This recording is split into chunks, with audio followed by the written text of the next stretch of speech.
بابك لرياض الصالحين كبناوي باب الأمر بالمعروف والنهي عن المنكر أو يكوا واجب لسر إنسان إيمان دار مسلمان كوا فرمان بك بتساكو نهي بك للخرافة هر شيء خراب وشرع بخراب زاني تبي خود أنزامي نديت إنكار شيء بكي وكو بيها صلى الله عليه وسلم لفرمودكاني دا فرماني كردو بوي كوا إما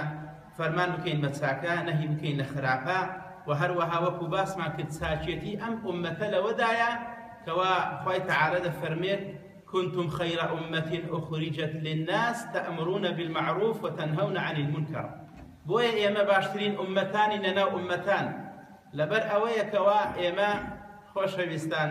فإيمان داران فرمان أكن بتساكا ونهي أكن لخرافة حزقلوا قومك والله فرمان نكا بتساكا نهي نكا لخرافة أو توشي غضبي خوا أبيت أجابيت ولاتيك بيت خرافيتي